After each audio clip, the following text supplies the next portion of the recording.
YouTube. Okay. That's YouTube. It's not YouTubing at all. Like a position YouTube. Okay.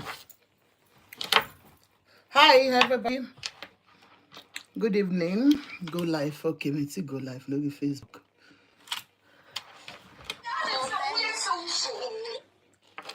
A quick one.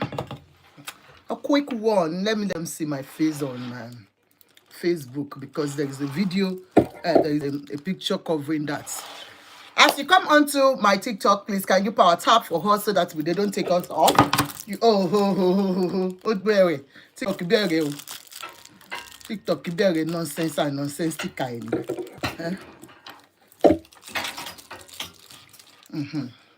So that they don't take us off, okay? Please, everybody, power tap on TikTok. Good evening, everybody. You're on Prevailing Issues with Ajoke. Your host is Ajoke. We're on TikTok, Ninja Styles and Beauty Things on TikTok, and on YouTube we're on Prevailing Issues with Ajoke. Please go and subscribe on our YouTube. We have been there. Good evening, Olax or Jelax. Yeah. How are you? You're all welcome. And on Facebook, we're on Just Styles and Beauty Tips. Yes. As you come in, please help me to power tap on TikTok and share on Facebook. Okay. The topic we have there, we have two things to treat tonight, and we're going to spend about an hour. But on TikTok, we might just go ever till we go to bed. But on Facebook and YouTube, we are going to spend like an hour there. So we'll walk to the time. The first story we want to talk about is about the viral video. I have it on Facebook. A picture is being posted there, placed on our screen there. And on TikTok and YouTube, I'm going to show you the video. I'm sure you've all seen the video. It's been going viral for about a week now. I think this happened in Germany. Anyway, how are you all? Good evening, everybody. You're welcome. So this happened in Germany. As you come in now, let me see that you are watching me Facebook. I will see my people watching. Nobody will say hi. Hello, Ajoke. How are you, Ajoke? And I will have said hello to you. And I will show you, I will have shown you my tea. But you will not say hello, Ajoke, to me. Go and get yourself a cup of tea, Gary. Hey, God. I can see somebody trolling now at the moment on Instagram. That Instagram guy, take your time. Koshegbe or whatever your name is. On that video on Messi Igbe. That's your business anyway. I don't care.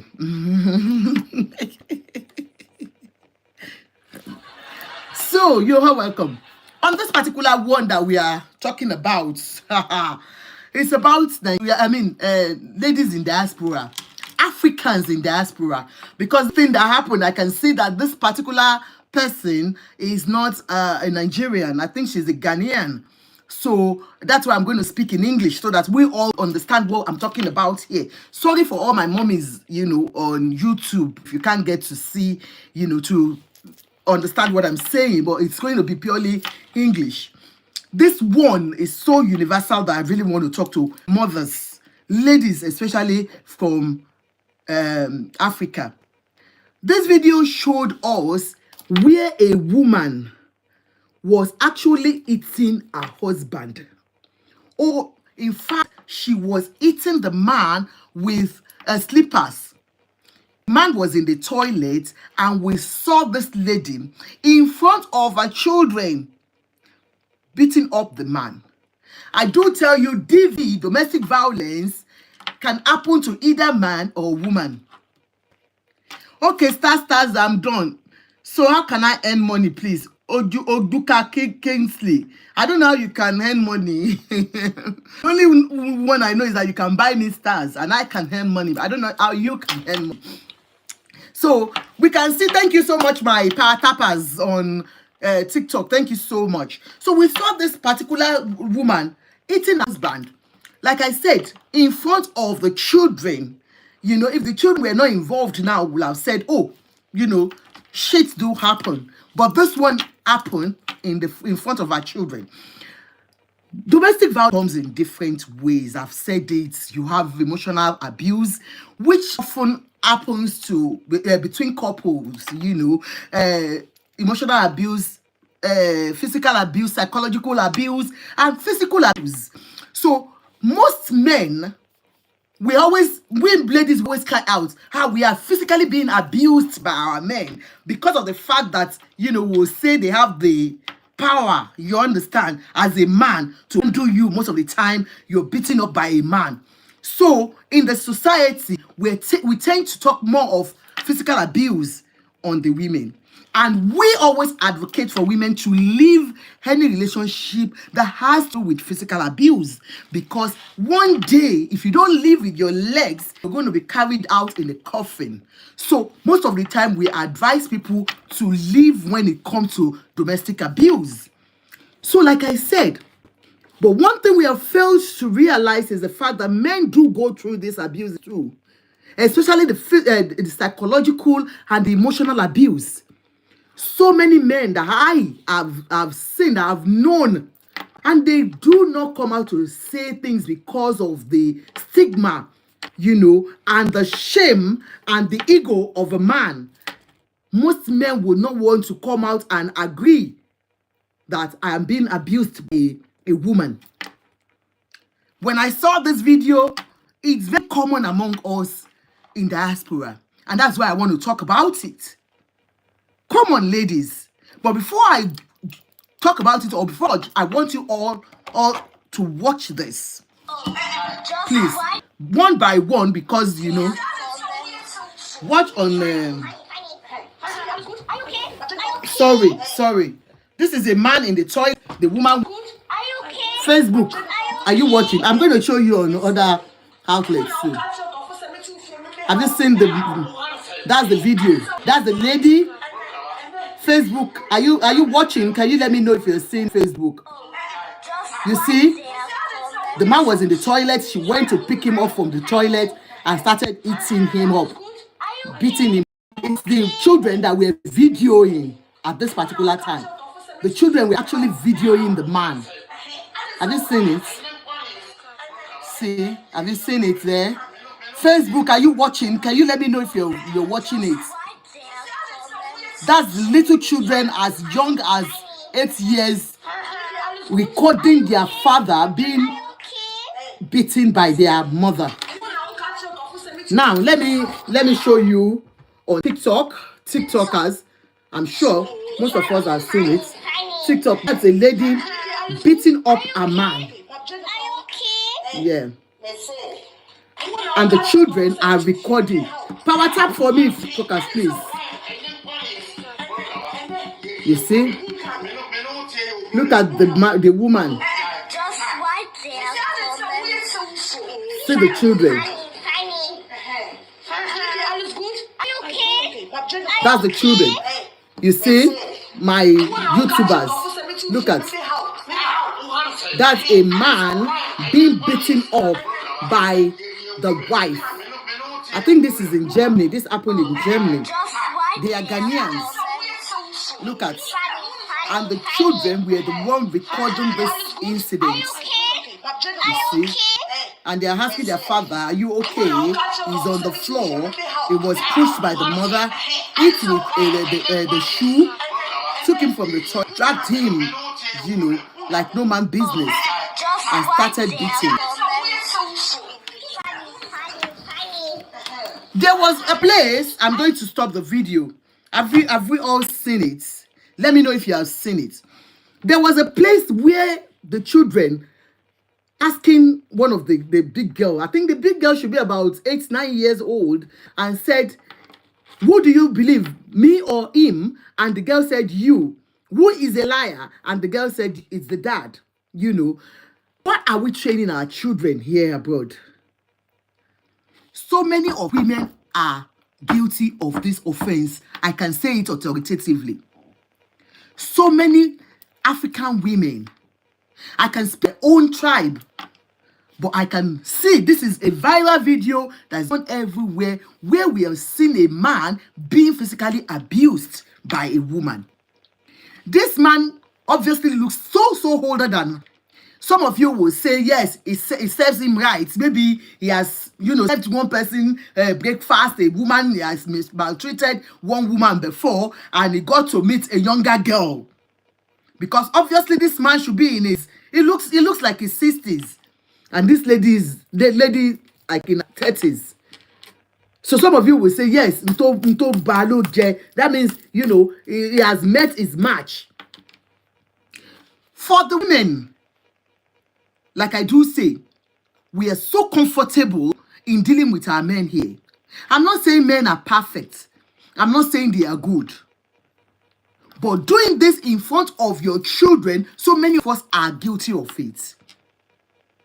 Please, women, this is absolutely unheard of. Let us remember where we are coming from. And what legacy are you leaving for the children? These are girls that you're training in that act. Already, you are traumatizing them the way you are beating up your husband. Just the way if any man beats up his wife in front of the children, you are abusing your wife in front of your children. They are going to grow the trauma. So also it goes for the men too. Look at those children. What have you imbibed in them as children? You have taught them that they can always manipulate their man. They can always take advantage of the fact that he's a man and he has no say abroad. You are saying you're staying because of your children, but look at what you are leaving, the legacy you're leaving for those children. You are damaging their personality right from childhood. They're going to grow up with that attitude imbibed in them. They have grown with violence. A child built, nurtured in such an environment will have such attitude when they grow up. So many of us are guilty of this. What we cannot do back home, we are comfortable doing it here. Because we think nobody can hold us on. Yes, nobody can tell us what to do. We have the upper hand. After beating the man, you send him out packing in the middle of the night. There was one I saw. She threw all the man's things out. I'm not standing in for the men. Some men are terrible. When women open their mouth to say what they are going through, you'll be alarmed. I know of a lady some years ago. She came on my program that time. She talked about how she had been coexisting with this man because she didn't want to make it look as if because she had a brighter life, she had a good job, and the man, was under her. She was like the breadwinner of the family. So she took a bullet. She didn't mind all the insults. She was just there, making sure she, satisfies the man. But the man showed her pepper. The man showed her what? Pepper. So some men are like that. But let us, like I told you that I'm not in support of the women or the men or what really happened before this thing came out. Before she melted this punishment to him. But what I am against is you involving your children in anything that has to do with domestic violence. Anything that has to do with the home front. Please stop involving your children. So many of us, once we have any problem with our spouses, we call the children into it. Look at how young, how little these children are. And I hope the authority takes note of this. Some of you, especially the Japa generation that came into this United Kingdom, you are fast and quick to go and report to the police, Metropolitan Police, because you want them to come and take them away, and you claim for lone parents for domestic violence, and so that you can get your papers. So many of you, have been casted. There is no point you're doing it again. You have all been casted. Let us remember that we are women. We are coming. Our parents are worst things that men do to us now. But for us, we are very, very quick to take action. especially because we're here. So please, for the sake of your children, for the sake of your children's future, please stop involving them in all this. Men are going through a lot too. I've spoken to so many of them. I have one that the wife refused him seeing children. He left United Kingdom, went to, the States. I don't want to mention the States. He went there early in the morning to see the children in school. She went there, she disgraced him there. What else do you want? We saw Tope Alabi's wedding, child's wedding, that they had a secret wedding yesterday. Tope Alabi is a gospel singer. We all know her. Then it came out about 4 or 5 years ago where, she claimed the man was not in the girl's life, the first daughter. I'll talk more about it tomorrow, because on that wedding 2 days ago, the father of the bride was not invited into the party.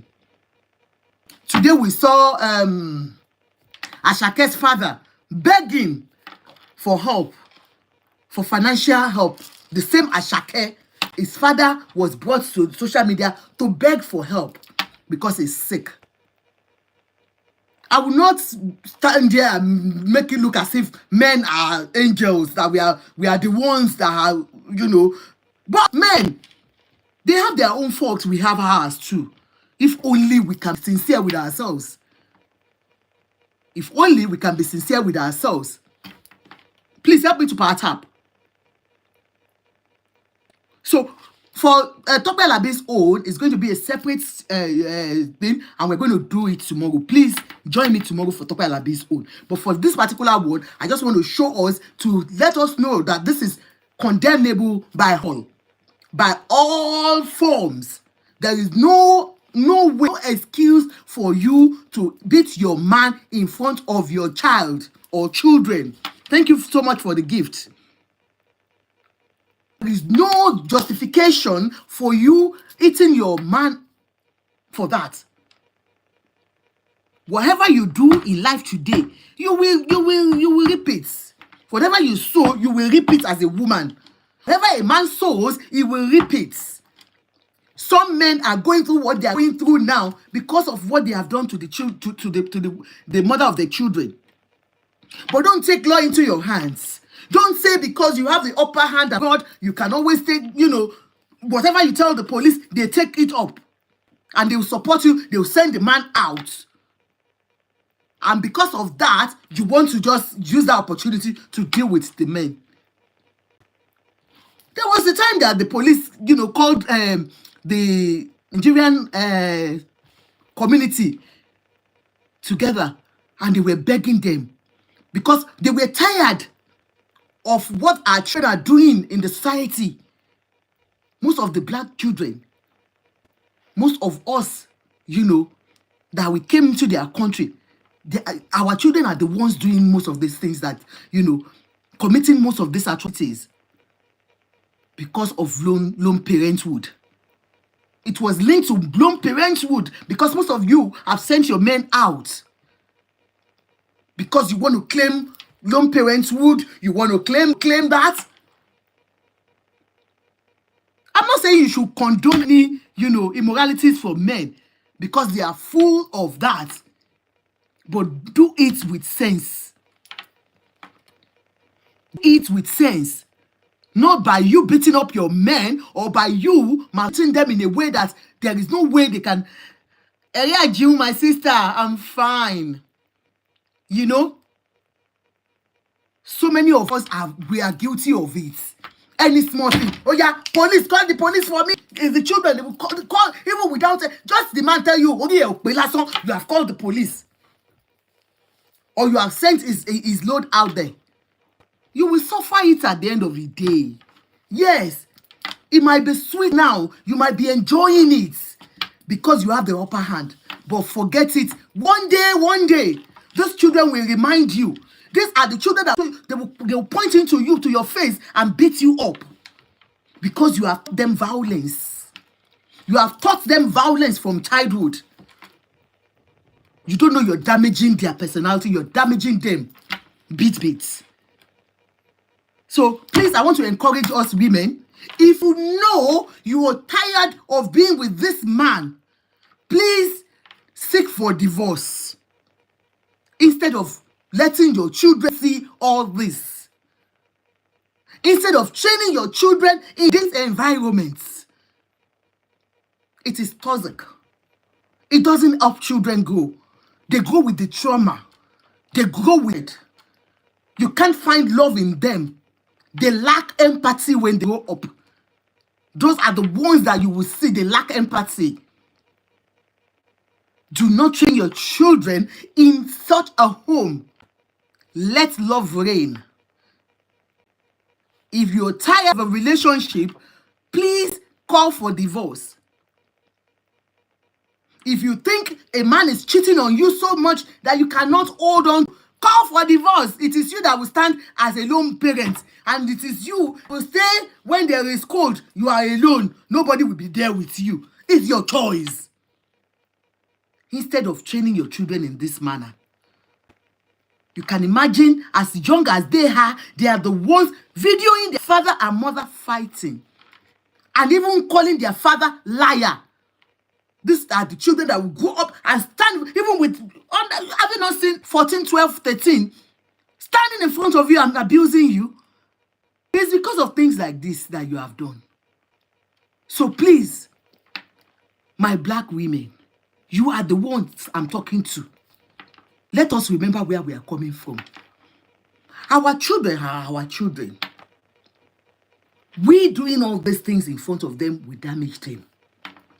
Do not let us look at it. We are abroad. It is fine.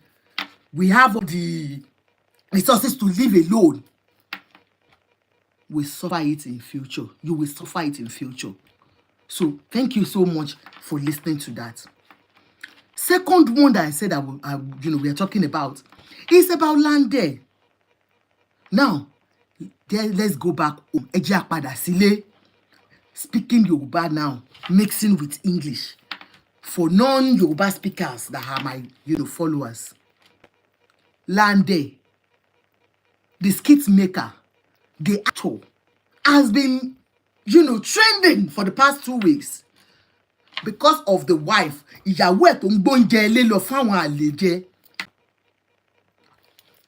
Some years back, about 2 years ago, or a year plus, Lande left home, and for about a week, they were looking for him, and everybody thought it was gone. You understand? Until he came back home, and they said he was frustrated, he was going through depression and all that. As at that time, that was when everyone knew his wife, and they discovered that this wife is just a very beautiful girl, a very beautiful young girl. Lande had a child before meeting this girl, and they've been together since about 4 or 5 years now, and they have a boy too. Lande had one before meeting this girl. This girl too was a single mother of 2 children, and Lande took her over. So 2 years ago, when that story broke up, people came and felt like, this girl, this one that looks like that has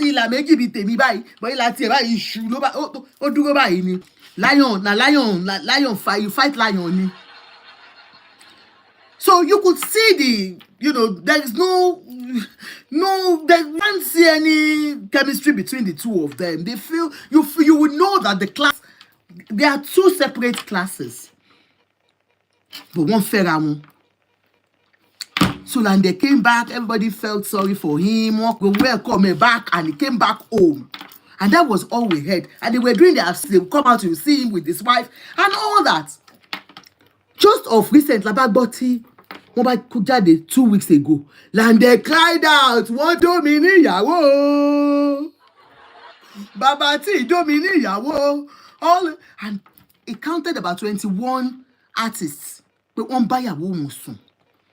If 21 artists in the same industry have slept with your wife, and you said you have evidence of all of them, including Babati, Everybody now felt like, wow, in your industry. What about those that are not in your industry? What Bali Obaje? You've not talked about it. I've just been capturing all the events everywhere. Ilé ìpọ̀ ọkùnrin 29, 21 kò ló lóhùn ká. So they interviewed him. They interviewed Babati. Babati came out initially and denied that he doesn't even know Lande's wife. But following day, guys took him up on TikTok and he confessed. And the confession was part of those we are using as TikTok jokes now. These are serious things that has made me to close my eyes with my hands like my gender Ojugba Miti Funyi.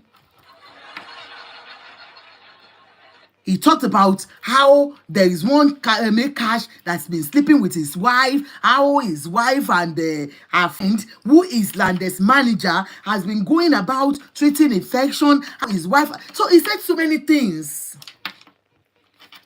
Not until I was thinking, and I said I was not going to talk about it because I've not heard from the wife.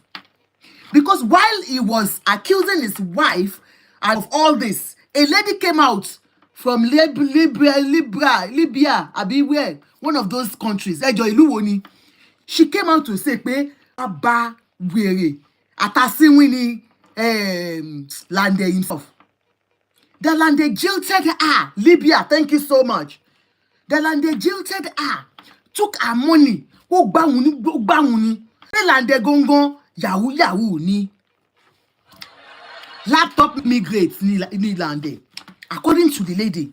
So when I heard that, I said, that's why I didn't even talk about it, because I'm like, men, you'll be looking at us as women, married women, what we go through. For most married women, they will tell you, it's not what we present out that it is. A lot of women are going through domestic violence that they cannot even say. Like the men are going through it too. But this particular one, it shocked me. So I said I wasn't going to talk about it because we have not heard from Lande's wife. Lande is, accusing his wife. He's accusing Ola Yemisi Omodara. How are you, ma? You're welcome from Canada. My Canadians, your glasses are ready. Please, everybody call me for all your glasses. That's what we do. Mutigo Jolo glasses. So call me for all your lovely glasses. Do you not like this? Is it not looking lovely? You are in the office, you are at home, you are in a party. Our frame goes everywhere, and they are very affordable, and they are designers. So don't forget to. And sun is fast approaching, so you need all your sunglasses. Sunglasses. Get all your sunglasses ready for the sun to protect your eyes. You understand? And then for parties, you want to be in the party, you want to use your glasses. Like I told you, use this externally, except having issues with your eyes. Some people are having issues with their eyes, and so you can use all these ones. All are designers. This is Gucci. You understand? Gucci, So they are very affordable and they are nice. So please get all your glasses and so please go to our pages. You'll see all of them there. Now, like I told you, my people. So I said I wasn't going to talk about it. Please tap for me. Tap. Gift. Tap. Gift. Yahoo Plus.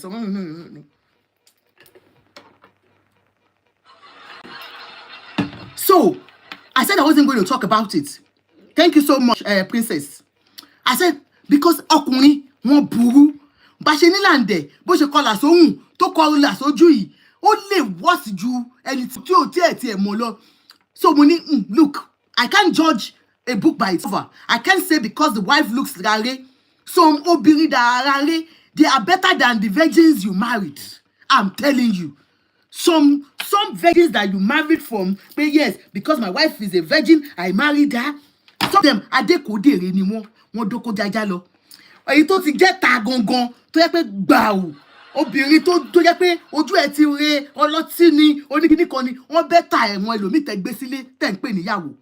So because that lady looks like she's more advanced than the Okola Sohun, I won't say because of that to judge her. I said I wasn't going to talk. So I didn't talk about it. I was just posting all the things I hear from here, the other day, like there was up and down. If I got irritated one time, I'm like, come back, do ya way? We're not do ya woni ya wona bo shiri ni wole push.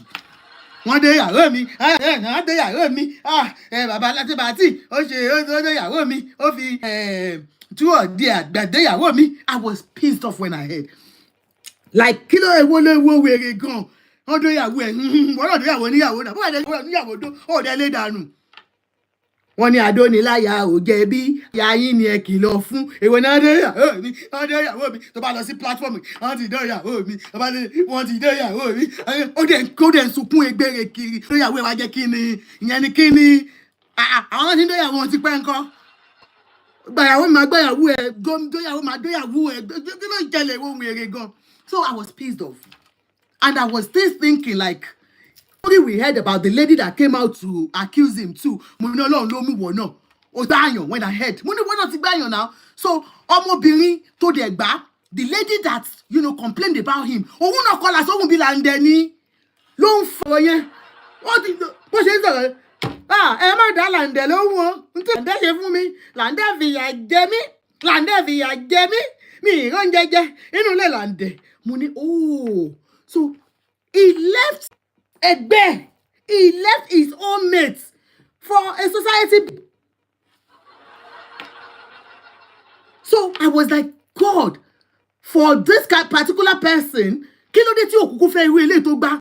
Ó tún wá gbà yẹn lówó ẹ̀. So money odo ogbowó ẹ̀. Ó promise a marriage according to the lady. So the story was now becoming clearer to me. That Lande wanted kó gbóbi sẹ́gbẹ̀ kó wò pé wow, ọmọ ló gbé sẹ́gbẹ̀ yìí.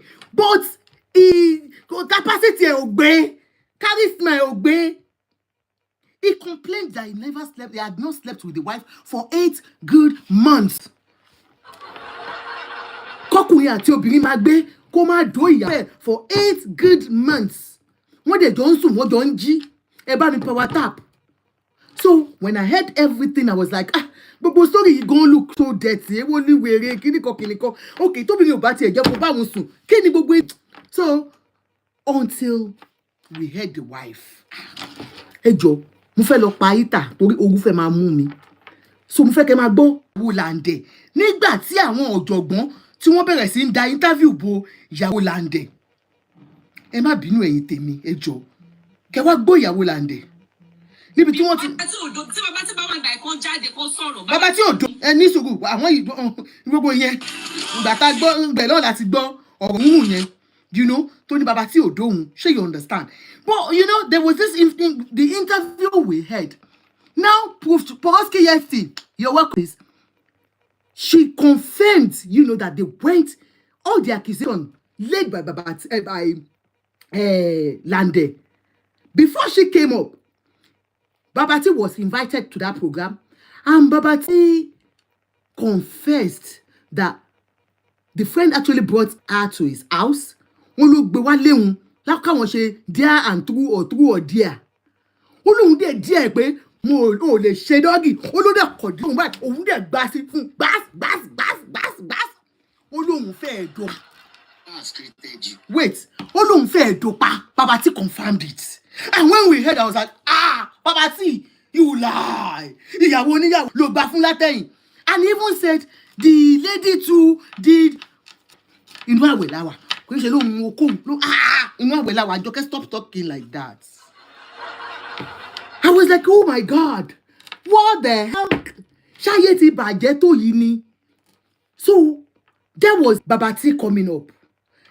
In that program, the lady came up, that is Lande's wife, and her friend. They came together and the interviewers were asking them questions. Kí ló ṣe ṣẹlẹ̀? She tried to lie. Wọ́n ní nǹkan òtìjú tó bá ká obìnrin mọ́ orí oko, wàá ti ẹ̀ púpọ̀ pé ṣùkùtù àgbàdo ni. O ò gbọ́dọ̀ gbà pé yes, oko ló ń dó. She actually said, bàbá tí ò dó mi o. In fact, wọ́n ní bàbá tí sọ pé wọ́n ṣe dọ́gí fún ẹ. Ó ní bàbá tí ò ṣe dọ́gí fẹ́ mi o. Jókòó lẹ́sẹ̀ wọn ni o. Bóyá bàbá tí ò mọ tó ń jẹ́ dọ́gí. Ẹ gbà mí. She told us how they got there, how her friend asked her that they should go, invited her to Babati's house. And when they got to Babati's house, báwo ṣe délé Babati, àwọn jókòó, Babati ní ìsọtí ńlé, kò sígbó ńlé, àwọn máa fa gbó, a máa fa loud. Ìyàwó Lande ń fa loud. And another thing I want to pick out for some of you that are saying Lande is saying the truth. I'm not saying Lande lied, but Lande, I would always say, knew right from the onset that the wife smokes. It might just be for months before he realized. There is no way you will have stayed with that lady for 4 or 5 years before you realize that she was smoking. It's a lie. And when he came out initially to say, mi ò mọ̀ pé ìyàwó mi ń mugbó, later mo ṣe mọ̀. One of the videos, they showed everywhere they were talking about Igbo tó sọ pé ìyàwó mi mu para nínú Igbo. So he knew what he was going into. And so she came out and confirmed that, yes, that when they got there, the lady, her friend, Mary Gold said when they got there, the place was dull. They asked for Igbo, they asked for Igbo, and they asked for Otsi, and so they decided to go and buy Otsi. Láti fi ṣe kíni, kójú lè lẹ́rìí. Number one, it shows they didn't want to do it pẹ̀lú ojú lásán ò ṣe wèrè.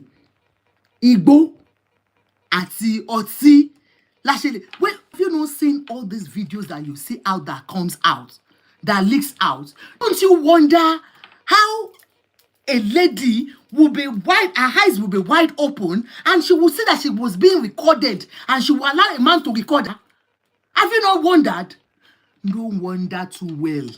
It's because ojú ti ṣe kíni, ó ti lẹ́rìí.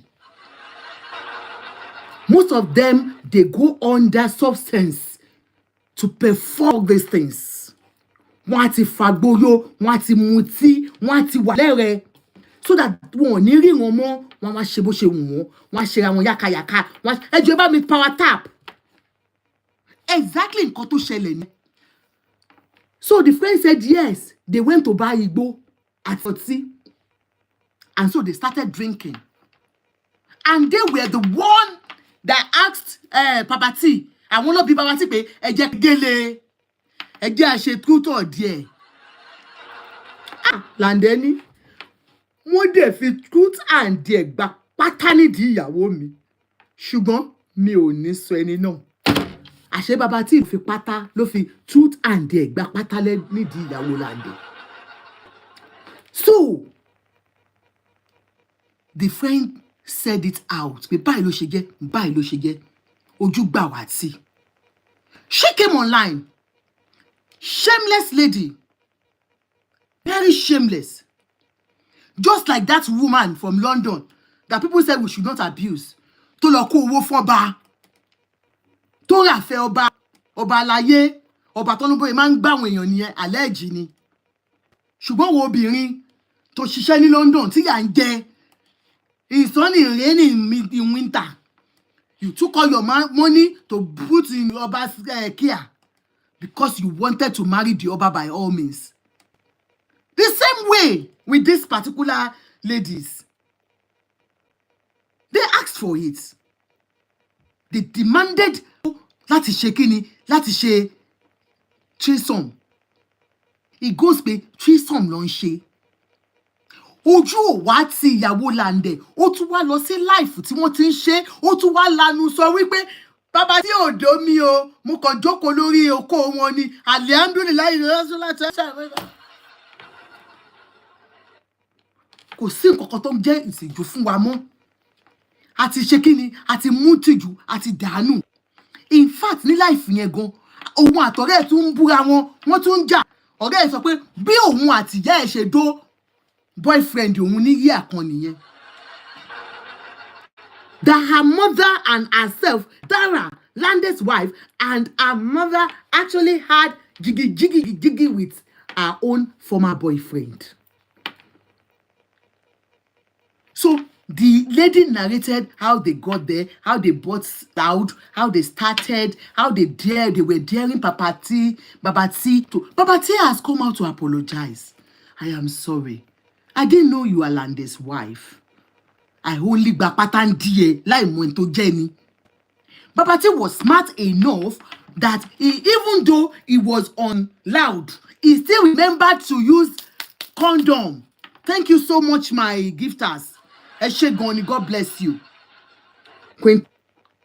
He was smart enough to know that ladies that came in, ètò fún mi ní heady àti ètò fún mi ní doggy, they are coming in and they are not decent girls. He went in to get his rubber. Ó dẹ̀ da ìbolẹ̀, ó dẹ̀ do ìyàwó Babati. Máa ṣe pẹ̀lẹ́ Babati. Ó confirm pé mo do ìyàwó Lande.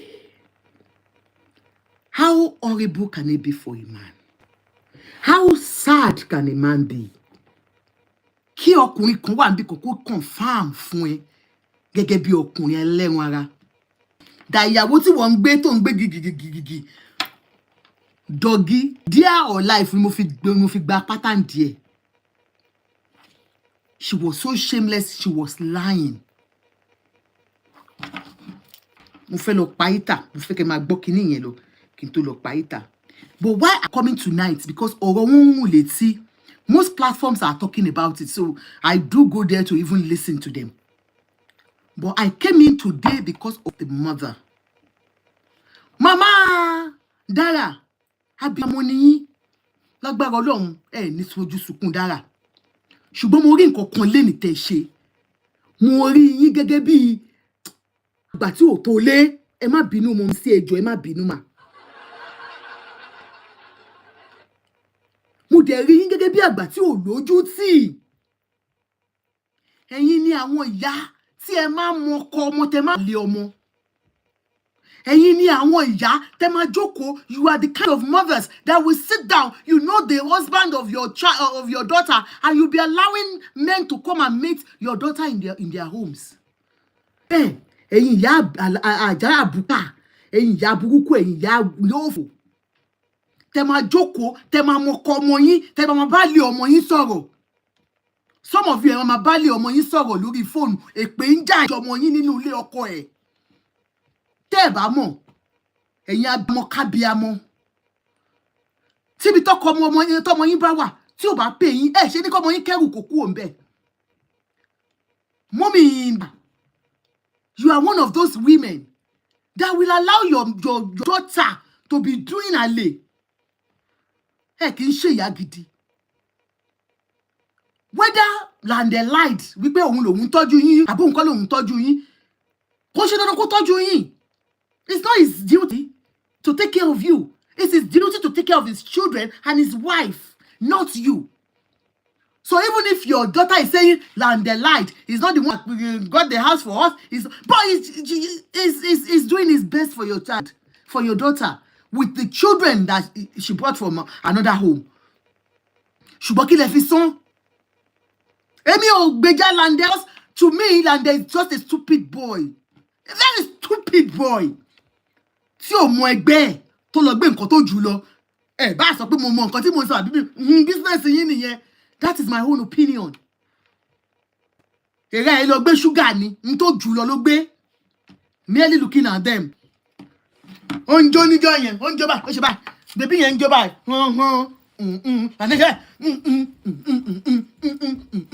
Ṣàyẹ̀dè. Lẹ́gbẹ̀ẹ́ ìwò, ẹ lè rí wọn kò kẹsọ́ kọ́kọ́ àtìyàwó ni wọ́n. You can't say this is husband and wife. You can never say. And the other lady that came out to say she dumped him. She dumped him. Dumped her. She dumped her and dumped her. Ìyà t'Ọlọ́run sọ pé máa jẹ lọ́dọ̀ mọ̀mísí tó wà yìí náà ló ti ń jẹ yẹn. Because he even said it with his mouth. That when she was going, she was very violent. She was fed up of staying under that your roof. Ibẹ̀ yẹn ò gbé, kò sí owó mọ́, and she wasn't making enough money. If a married woman can be going do or die, or dare and do kill them, dry or kill a joke, truth or dare. They said that game is an adult game. Once you are looking for a way to backpata you, do or dare her, truth or dare her. So if a married woman can be going do or die, or dare and kill a joke, truth or dare. They said that game is an adult game. Once you are looking for a way to backpata you, do or dare her, truth or dare her. So for your wife, láti máa lọ káàkiri máa ṣe díẹ̀ and this is a wife that will leave your home for 4. Ẹ wá pity Lande. Èmi tẹ́ ń pity ẹ ọmọ sorry o. Abiyamọ ni mi ò gbàdúrà kọ́mọ mi kó pàdé irú kí ló kọjá yẹn. Irú kí ló ń jẹ́ gan-an Dára. Mo sorry. Mọ́mísí Dára. Èyí tẹ̀yin wá ṣe gẹ́gẹ́ bí abiyamọ lèmi wá gbé jáde. Because Lande said you know the makers tó ń dó. Ẹ̀yin ni kọ́kọ́ lẹ̀ ń ṣe o Mọ́mísí. Ẹ pọ̀ bẹ́ẹ̀. Ẹ̀yin ìyá òṣì tẹ́ máa jókòó síbì kan tẹ́ máa bá ọkọ boyfriend man friend ọmọ yín tó wà lé ọkọ. Èpè ègún lẹ̀ ń ṣe fáwọn ọmọ yín tẹ́ ẹ bá mọ̀. Tí ilé ọkọ ò bá gbé wọn ẹ jẹ́ kó kúrò níbẹ̀. True to dare. D-A-R-E ni ma. Oh, sir. If the place where they are married to, if they are not pleased there, they are not happy, let them leave the marriage. Why would they be there and you encouraging it by speaking to their concubine? Àgbà òṣì, àgbà rọ̀dọ̀rọ̀dọ̀ ni yín Mọ́mísí. Ẹ kì í ṣàgbà tó ń tolé. Ìpèlè ń gbé sórí àwọn ọmọ yín. The same thing pẹ̀lú Mama Dara. So when I heard Mama Dara's voice today, I was shocked. Ẹ jọ̀ọ́, ẹ̀yin abiyamọ, ẹ bá mi gbóhùn ìyá Dara kì í sapa ìta. Ọmọ mi lẹ́nu ọ̀ká òwe mi ní ìyá Dara tí wọ́n sọ. Ọmọ mi lẹ́nu ọ̀ká torí lọ́dún náà tó gbé Mary wá. Mo sọ fún ọ, mo ní ha, mo ní ìfẹ́ Mary. Mo ní ìfẹ́ o, mo ní ìfẹ́ rìn wọn àti ẹ̀.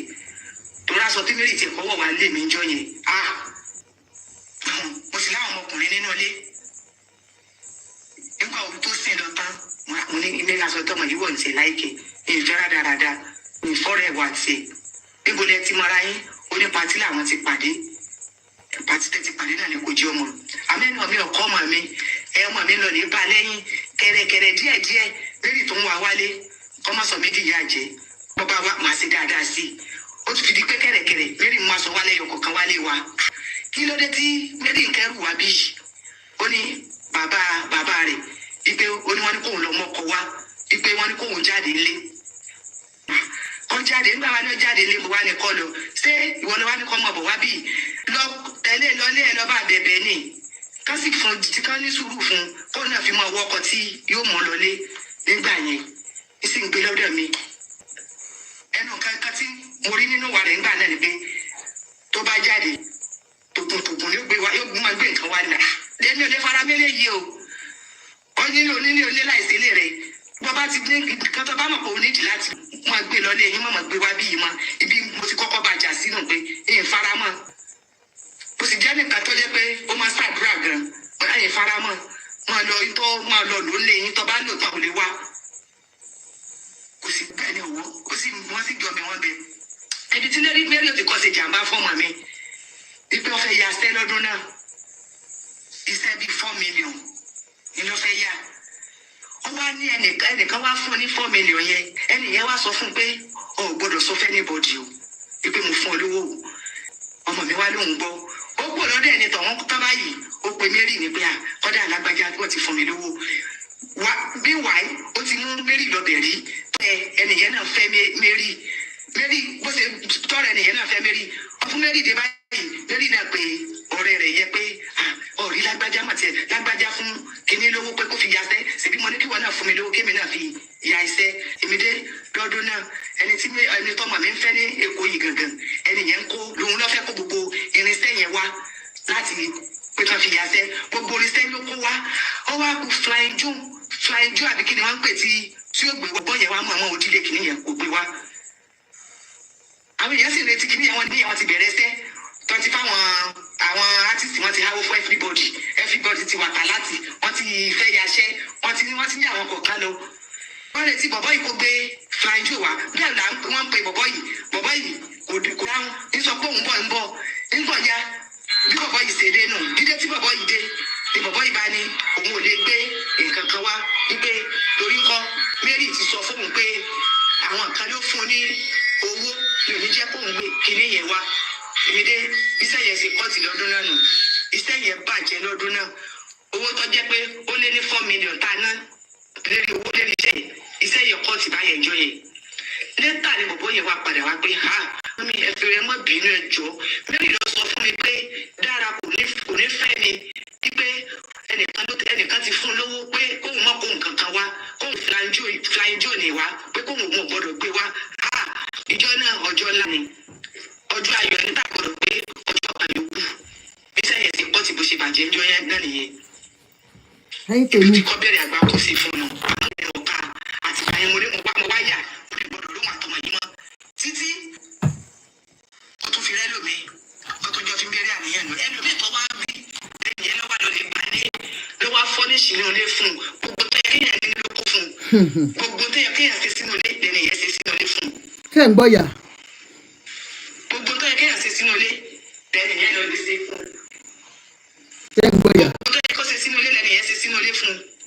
Bí wọ́n ṣe jọ tó ń gbé gbàgbà fi ṣe ń bẹ̀rẹ̀ àníyàn lọ́nu mo wá arábùrò rẹ̀ lọ sí àbúrò rẹ̀ bá dé bá sọ fún mi pé òun ọ̀bà Mary lè nílé àǹtí Dára mo ní ta ní jẹ́ Mary ó ní Mary gold mo ní kí ni ṣe bẹ́ẹ̀ bí mo ṣe gbá sọ̀rọ̀ tí mo lọ sọ́wọ́n náà pé mo ní mo bá tó sọ ni mo ní bí mo ṣe lu Mary nù bí ṣe ń lu ọmọ mi ní lu Mary bí ṣe ń lu ọmọ mi ní lu Mary náà jọ náà ṣé ìpínlẹ̀ yìí gbàtọ̀ ọba ṣẹ́ jẹ́ ọtún wá wá bí tó tún tutù tó tún bàjẹ́ kí ló ń wá pẹ̀lú rẹ̀ mo ní ìfẹ́ wà tiẹ̀ mọ́ ọ̀yá ilé yín kò sáà àwọn ọ̀rẹ́ wọn sá tì lọ́jọ́ náà ìmọ̀ pé lórí tí mo lù ìmọ̀ pé tún padà bọ̀ wá wọn ọmọ mi àti mo fi ra wọn kalẹ̀ àti wọn ọ̀yà pẹ̀lú ara wọn àwọn èèyàn sọ fún mi pé kọ́dà àwọn rí wọn ní mọ̀wé níbi tó ti ṣe kánífà kan àwọn rí Mary àwọn aráàtì Dára àwọn aráàtì kínní tí mo rà ṣé òun àti ọmọ yìí sì tún wà ok ọmọ tá bá ti lẹ́nu ọ̀ka wọn fúrọ́dì rí ọ̀ka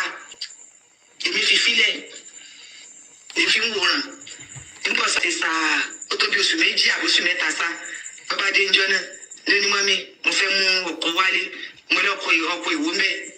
Mo bá mú Lande wálé. Sẹ́ni tó gbalé fún ọ ẹni tó sì gbalé fún un Mary ti tó lọ bá ẹnìyẹn ti pa àpàdé àpò ètò ń gbé gẹ́fẹ̀ẹ́dì mí fẹ́ nìyẹn.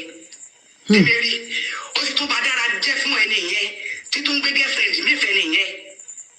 Ẹnìyẹn wá pè mí wá fi ó sùn mí pé mọ́mí ẹ wo Dára ẹni tó yẹ pé mi ni mo fẹ́ fẹ́ gangan ni àṣé Mary sọ fún un pé Mary sọ fún un pé ó láwọn ẹlòmíì ipe ń tàn wọ́n lọ́fẹ́ máa tàn wọ́n fẹ́ tàn wọ́n ni kò ní òun fẹ́ ipe torí fámìlì rẹ̀ torí ẹni tó kọ́kọ́ bímọ fún kírísítẹ́nì ni àwọn fámìlì rẹ̀ ò ní jẹ́ kọ́ fẹ́ mu. mo ní mo lè máa ń pa ọ̀rọ̀ tó sọ yìí mo lè máa ń pa rẹ̀ nítorí bá sojú mi ni mo ń dá sí ní tí ò sojú mi ò lè dá sí mo ní ọmọ mi lẹ́nu ọ̀ká mi ni yá dá. For my TikTokers, we will have time to analyze this. I will give you the full interview. We'll go through it. But just a quick one for for my Facebook and YouTube followers. You can listen to Mama Dara. Dara's mom obviously came to support her daughter in this act. Ó wá gbèjà ọmọ ẹ̀jà. Ẹ rántí pé the first day when a blogger spoke with Mary Gold mother spoke on that day and said, you know ìyá ìgbà méjì Mama Mary Gold ti sọ̀rọ̀ òun ti sọ̀rọ̀ ọmọ tiẹ̀ so wọ́n wá gbèjà ọmọ ara wọn ni. But tẹ́ bá gbọ́ ọ̀rọ̀ tó ń jáde lẹ́nu mọ̀mísì wọ́n accuse ọmọ yín màmá wípé ó wà nílé ọkọ lọ́dọ̀ Lande ò fìyà jẹ ó gba àwọn ọmọ méjì tó ti bí tẹ́lẹ̀ the 2 children she had before Lande took them in and sent them to school. Lande has been responsible for her upkeeps. She never lacked. Mama ní ọ̀ndà yín ní tí gbogbo àgbáyé wá gbé ọmọ yín síta wọ́n ní ó ń fún ní dọ́gí. Mama bẹ̀ mọ́ tó ń jẹ́ dọ́gí. Wọ́n ní kí ọmọ yín kó ṣe báyìí kó ẹ̀yìn báyìí kó gbé síta kó gan ìdí síta ṣe mọ bí ajá ṣe máa ń ṣe mọ̀mọ́ ẹ jẹ́ kí n ṣàlàyé rẹ̀ fún yín bóyá ẹ gbọ́ ni ẹ mọ bá ajá ṣe máa ń ṣe bó ajá ṣe máa ń ṣe bó ṣe ní kí ọmọ yín ṣe nìyẹn. Wọ́n ní papati ó ní kí ọmọ yín ṣe báyìí kó yọ̀dí kó ṣe bí ajá ẹ mọ àwọn ajá tó máa ń dúra wọn títì yẹn wọ́n ní kó bọ́mọ yín ṣe ni lọ́wọ́ à ń kó fún látẹ̀yìn ìgbàgà ń tó ń pè ń dọ́gí nìyẹn mọ̀mọ́. So in case tẹ́ ẹ bá mọ̀, MFM, you're welcome to this. Mo kàn ṣàlàyé fún mom sí o. Tó àwọn tó lọ ṣe interview má sọ̀rọ̀ mọ́, ẹ̀yin gbọ́ ẹ gbọ́rọ̀ lẹ́nu ẹyẹ. Mọ̀mọ́ bóyá ẹ wá wo ọmọ yín mọ̀mọ́, bóyá ẹ mọ̀ mọ̀mọ́ ẹ má gbọ́ ọmọ yín, ẹ wá gbóhùn ọmọ yín. Tòró dà pé ẹ mọ̀ ohun tó ń ṣẹlẹ̀. Ẹ wo ọmọ yín, ẹ mọ̀ pé ìtẹ́yìn ń ṣẹlẹ̀ mọ̀, ẹ wo ọmọ yín. Ẹ wo ọmọ yín. Tí bàbá wà gbà ẹ̀kan jáde kó sọ̀rọ̀, bàbá tí ò dó mi. No, bàbá dídì sọ pé àwọn ọdún ẹ̀ ń wọrí nípa ẹ̀ ká sọ kan mí. Ṣé ń gbọ́? Wọ́n ti sọ pé àwọn ọdún ẹ̀ má wọrí. Wọ́n lóun ṣe dọ́gì. Ṣé ń gbọ́? Wọ́n làwọn ṣe dọ́gì sọkàn mí má wọrí. Wọ́n ti sọ. Tí bàbá wà gbà ẹ̀kan jáde kó sọ̀rọ̀. Bàbá tí ò dó mi. No, bàbá dídì sọ pé àwọn ọdún ẹ̀ má wọrí nípa ẹ̀ ká sọ kan mí. Mọ̀mọ́, Sọ pé àwọn ọdún ẹ̀ má wọrí. ṣé ń gbóhùn MFM? Ṣé ń gbóhùn wọn? Sọkàn mí má wọrí. Bóyá mi ò mọ̀ ni. Màmá, ohun ọmọ yín ti wà káàkiri gbogbo àgbáyé. Bóyá ẹ mọ̀ ni. Wọ́n ní kí ọmọ yín ṣe báyìí kó kọ ọwọ́ méjèèjì sílẹ̀ bí ìgbà tí ajá rìn. Wọ́n ń dàbò látẹ̀yìn ìgòsì. Bó ṣe fọmọ yín nìyẹn mọ̀mọ́. Ọmọ yín wá àwọn interviewer ọ̀hún wá ń bi ọmọ yín pé ṣé bàbá sọ pé kínní. Ọmọ yín sọ pé bọ́bọ́ tí òde Adefemi my darling sister how are you doing? Wọ́n wá ń bi ọmọ yín pa irọ́. Mọ̀mọ́, ọmọ yín tún fi irọ́ sí i. Ọmọ yín ní bàbá tí kò mọ ohun tó ń jẹ́ dọ́gí. Ó ní torí bàbá dì lóhùn kó fún òun látẹ̀yìn ni. Ó ní ṣùgbọ́n òun ò gbá látẹ̀yìn. Òun jókòó léṣo ni. Òun jókòó. Mọ̀mọ́ ẹ jẹ́ ìṣe bẹ́ẹ̀. Ọmọ yín ní bàbá tí ìjókòó báyìí. Òun wá jókòó sí wọn lẹ́sẹ̀ báyìí. Òun wá ṣe báyìí. Ọmọ yín ló sọ bẹ́ẹ̀. Mọ̀mọ́, bóyá kò yé yín. Ọmọ yín tún sọ fún ọkùnrin pé ọkùnrin yóò mọ ohun tó ń jẹ́ dọ́gí. Expert la wà nínú kinní nítorí ọmọ yín sọ nìyẹn. Mọ̀mọ́ bóyá ìmọ̀ tó ń jẹ́ expert. Ọmọ yín lòun gbóná gidigidi. Ó lòun gbóná ju bàbá tí lọ. Òun kàn tìjú tó ti ní lójú ju olè lọ. Màmá Dára òun ni tọmọ yín ṣe. Bóyá kò yé yín. Ẹ̀yin wá jáde ẹ wá gbègàrú ọmọ bẹ́ẹ̀. Ó jẹ́ kẹ́ lọ fọwọ́ bojúmà ẹ má bínú sí o. Ẹ̀yin ìyá tẹ̀ ń bá lè sọ̀rọ̀. Tó wá mú ojú ọmọ yín tó fi gbolẹ̀. Wọ́n wá mójú yín wọ́n fi gbolẹ̀ tó yìí. Inú yín wá ń dùn ẹ tún jáde. Mo ti máa ń gbọ́ ni pé wọ́n ní wèrè lẹ́bí kò ṣe hàn ni. Ẹbí mélòó ló ń jáde? Nǹkan tìjú ni mo sí. Ẹ gbọ́ nǹkan tí Mary sọ ni. Mary lẹ́yìn àtọkọ yín ọmọ yín tún ń pín kódó. Ẹ tún jọ ń pín okódó. Ṣóòótọ́ ni. Ohun tó yẹ kẹ́ wá clear nìyẹn. Ohun tó yẹ kẹ́ wá sọ nìyẹn pé Mary nígbà wo lèmi àtọmọ mi gbókódó? Ṣùgbọ́n instead ẹ wá ń jáde ẹ wá ń justify ìwà burúkú tọmọ yín wù. Tó bá jẹ́ pé ọmọ bíbí inú yín ni Lande. Mọ̀mísí ṣé máa gbàdúrà tó ń ṣẹlẹ̀ sí ṣebẹ́lẹ́ ọmọkùnrin. Ṣebẹ́lẹ́ lọ́mọkùnrin màmá. Káti ẹ̀ sọ pé Lande nú ó gbé nǹkan tó jù lọ. Nítorí ó rí ẹlẹ́dẹ̀ bíi tiẹ̀. Ó lè tó kọlà sóhùn bíi tiẹ̀ kò lọ́ba.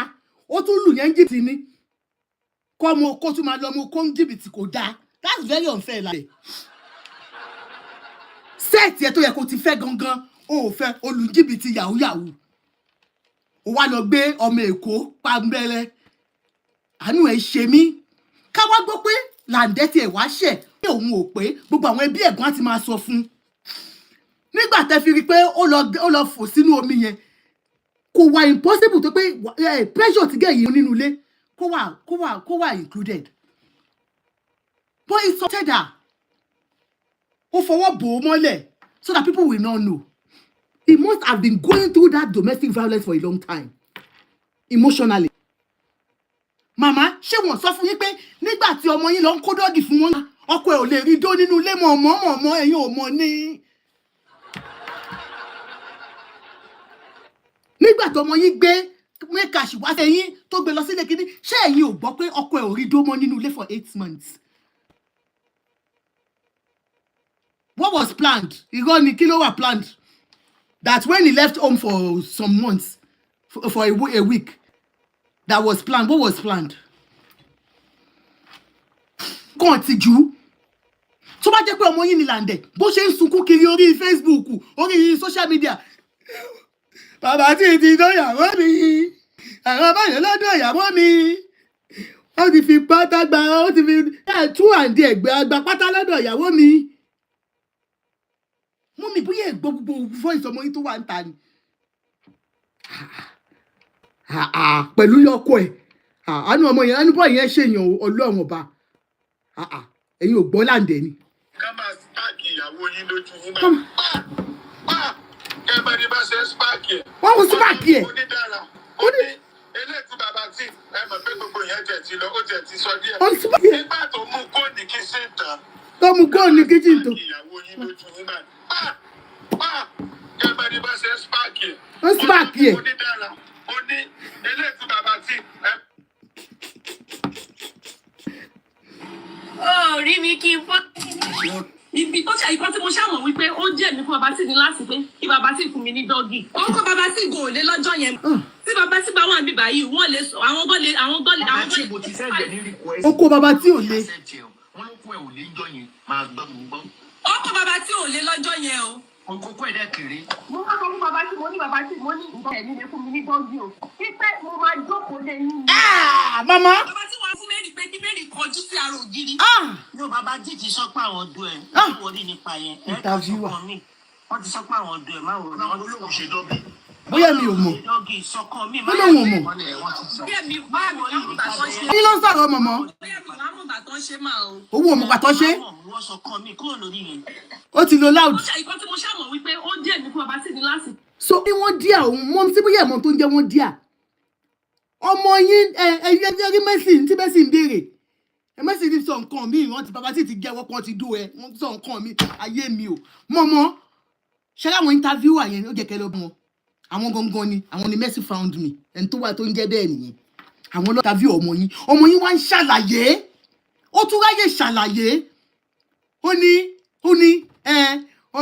wọ́n díà òun mọ̀mọ́ ẹ jẹ́ kí bí ẹ̀ mọ̀ kò tó ń ṣẹlẹ̀ lẹ́gbọ́ wọ́n parọ́ fún yín ẹ jẹ́ kí èmi ṣàlàyé tó ń ṣẹlẹ̀ fún yín mọ̀mọ́ ẹ má bọ̀ ohun tó ṣẹlẹ̀ ni pé ọmọ yín wọ́n lọ sí ilé bàbá tí ẹ jẹ́ kí ṣàlàyé fún yín mọ̀mọ́ wọ́n lọ sí ilé bàbá tí ò níyàwó lé àkókò láya ni bàbá tí ó dẹ̀ máa ń fagbó ọmọ yín náà fagbó bóyá ẹ̀ mọ̀ ni ọmọ yín ń fagbó mọ̀mọ́ ó dẹ̀ mú loud wọ́n wá lọ síbẹ̀ ìgbà tán wá débẹ̀ owó lọ bá lọ wọ́n fẹ́ lọ ṣe túsàn mọ́mọ́ ẹ̀mọ́ tó ń jẹ́ túsàn dó Mary náà ti ṣe fẹ́yìn náà mọ́ mi ò mọ̀ bóyá òótọ́ ni o but túsàn ni pé ọmọ yín àti Mary kí bàbá tí wàá wà láàrin wọn kó máa mọ èèyàn kan kó máa kó fún kan kó máa mọ dọ́gì pẹ̀lú kan kó pọ̀ kan máa ṣe báyìí ntọ́ lọ ṣe gangan nìyẹn ń bẹ̀ mọ̀mọ́ ntọ́ ọmọ kan ti jù bóyá wọn sọ fún yín wọ́n wá parọ́ fún yín ni èmi fẹ́ já yín sí ni mọ́ sí so ntọ́ ọmọ yín lọ ṣe nìyẹn nígbà tó ń wá débẹ̀ tí wọ́n ti mú láùdù tán tó ti mú gbọ́mọ̀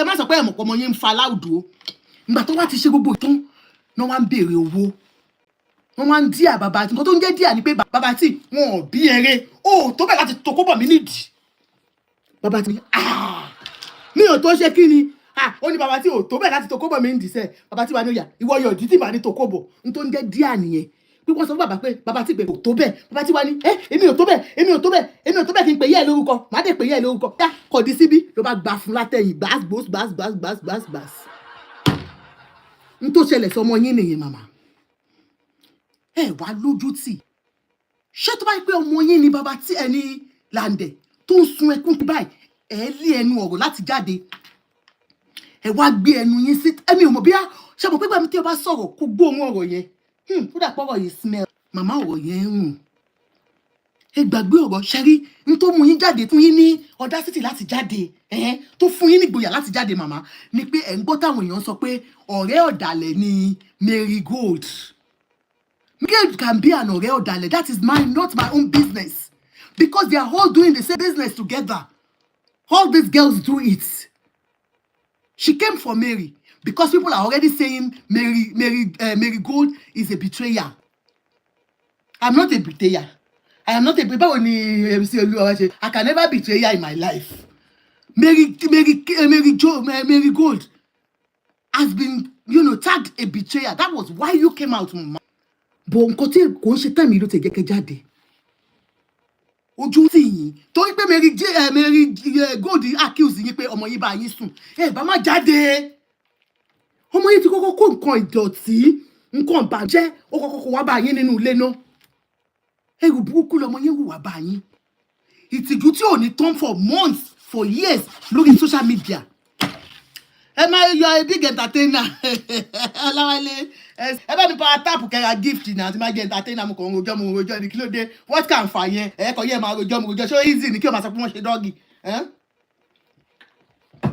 ṣó easy ni nígbà tí yẹn owó ṣùṣùṣùṣùṣùṣù gbọ́dọ̀ ṣe dọ́gì fún òun ò ṣe dọ́gì òun sit on it ni I say on it I say on it I'm a sailor I sad I rolly ọlọ́run ò lu ẹ̀ ní imagine so nǹkan tìjú yẹn so you now came out láti lè wá yọjú lọ ṣe mọ̀ ẹ wá tackle ẹni tó purọ́ mọ́ yín pé ẹ̀yin àtọmọ yín bára yín sùn ó lè jẹ́ ẹ̀rọ gangan ló pamọ́ yín lóòótọ́ ṣe understand ẹ̀rọ ni marigold kan pamọ́ but tó sọ pé iṣu ẹni ó ti tọwọ́ ẹni bẹ́ẹ̀ already kò sí abíámọ́ tí ò ní condemn kọ́ tọmọ yín ṣe ẹ wo mekashi náà ìyẹn náà wá parọ́ gbogbo question tó ń bí ó kàn ń parọ́ oríṣiríṣi ni ó wà glẹ́rìn pé wọ́n ń dóra wọn màmá nígbà tẹ́ ti mọ̀ pé Lande ò kì í ṣe sẹ́ẹ̀tì ọmọ yín ẹ̀yin kò sọ egbò nǹkan tẹ́ sọ èèyàn kan ló gbalẹ̀ fún èèyàn kan ẹ̀yin ìyá tẹ́ máa ń dúró dọmọ láti lè gba nǹkan tó bá gbà wá látọ̀dọ̀ boyfriend nìyí ẹ pọ̀ bẹ́ẹ̀ ẹ nígbà iṣẹ́ kankan tẹ́ ń ṣe ẹ kàn jókòó àwọn ọmọ yín ló máa wà ní yunifásitì tó máa feed yín nínú ilé irú ìyá tẹ́ jẹ́ nìyẹn màmá ojú àmì tì fún yín going by this little one tí mo rárá jí gbé ẹ wá takù nǹkan tó yẹ kẹ́ takù gangan kẹ́ bẹ̀ gbogbo ọmọ Nàìjíríà ẹ gbà mí ọmọ ti dójú tì mí ẹ bá bẹ̀ Lande the same you mọ́mì ẹgbẹ́ ọmọ how many months bóyá 2 or 4 years old ẹgbẹ́ fún Lande kó máa gbé nǹkan ẹ̀ lọ wọ́n ní aya ẹni là ń gbà kí n gba ọmọ ọ̀lẹ òun lẹ ṣe ẹ wá ẹ̀yọ̀ǹda ọmọ fún tọmọ wa bá dàgbà tó wá di nǹkan tó pé òun ló tọ́jú ọmọ yẹn ẹ wá fẹ́ jèrè ọmọ náà it's not done mi ò tí ì rí responsible mother tó máa gbé ọmọ 4 years old lẹ́fọ̀ọ́kọ no nígbà tí Dára gan máa kú òun bẹ́ẹ̀ Dára gbé ọmọ ẹ̀ dání ó kúrò ẹ̀yin ìyá tẹ́ wá bí Dára ẹ wá gbé ọmọ padà fún bàbá ọmọ who does that màmá ẹ ló tì ẹ kì í ṣàbíyamọ kẹ́yìn àti ọmọ Lande ẹjọ́ máa mú gàrí ó pè ju kẹ́ gbé ọmọ fún Lande lọ báwo ni Lande ṣe fẹ́ tọ́ ọmọ yẹn fún yín bọ́mọ yín ṣe máa tọ́ means pé ẹ fẹ́ total freedom fún ọmọ yín ẹ fẹ́ tó máa disturb ẹ̀ rárá láti ṣiṣẹ́ aṣẹ́wó yìí sorry iṣẹ́ olóṣó sorry iṣẹ́ dọ́gí n tó mí nìyẹn you don't want any hindrance at all omi ẹ káàárọ̀ nothing to disturb our business lẹ ṣe gbé ọmọ fún Lande padà kò sí tó bá pè yín nǹkan bẹ́ẹ̀ lọ jẹ́ wà láìtàláìsí mọ́bí láìlàsíláwà ẹ fi marigold lẹ̀ like I said she's a young girl moreover she's a single girl ọkùnrin tó bá lajú lẹ̀ fẹ́rù àwọn marigold yẹn náà kó káàbọ̀ sílé o it's true. Hey, shut up, FF. Hey, shut up. Shut the hell off. I don't have chill to. I'm not chill for this your trash talk. Do you understand? It's just a shame on you, ma. Because enile jáde sọ̀rọ̀. Ẹni tó bá lóun ríru marigold tó lóun fẹ́ choice ẹ̀ ni. Ó fẹ́ Ọlọ́run bá ṣe nìyẹn orí ti ẹ̀ nìyẹn.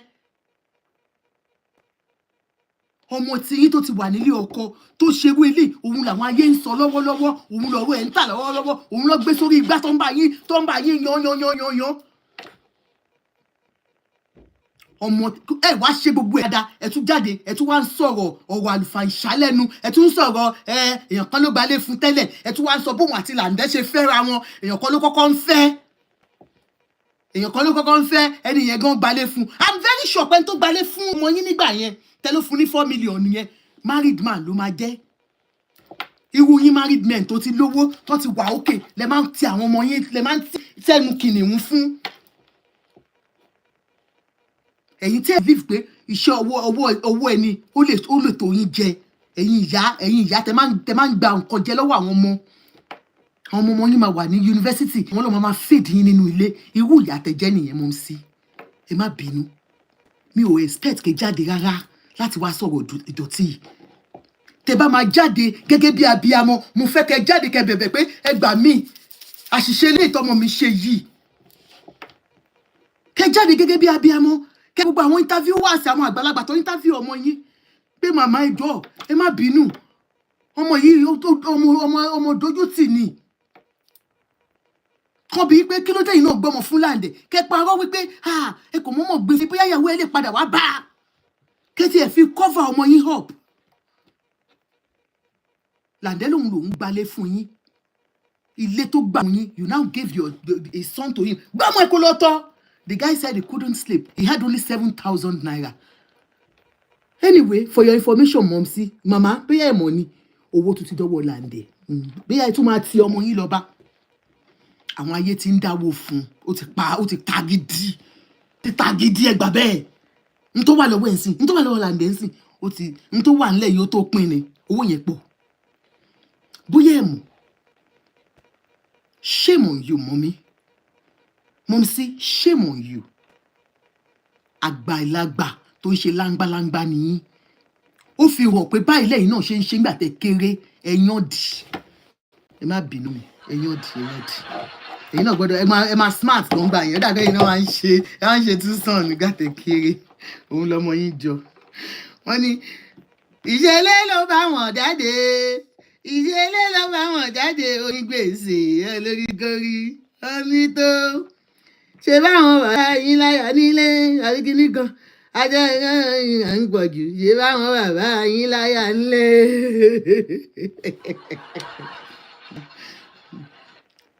For my TikTok, I'm coming. I want to, go to the full video of the interview Mama had. Mama had full interview, and I really want to go into it. TikTokers can watch, Sorry.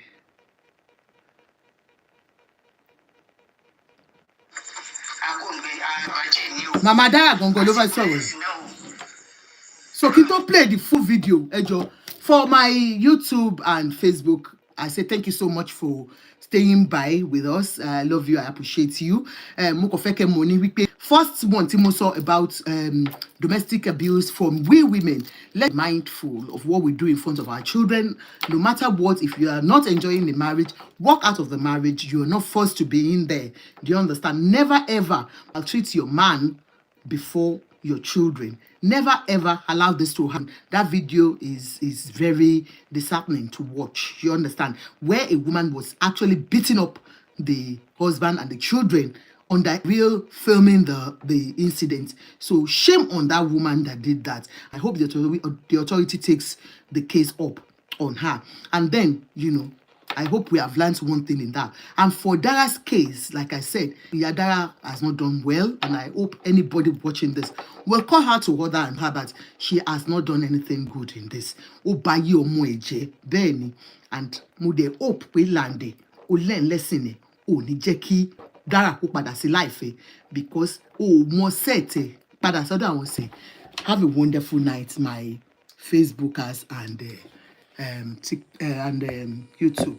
TikTok, hold on, we'll continue.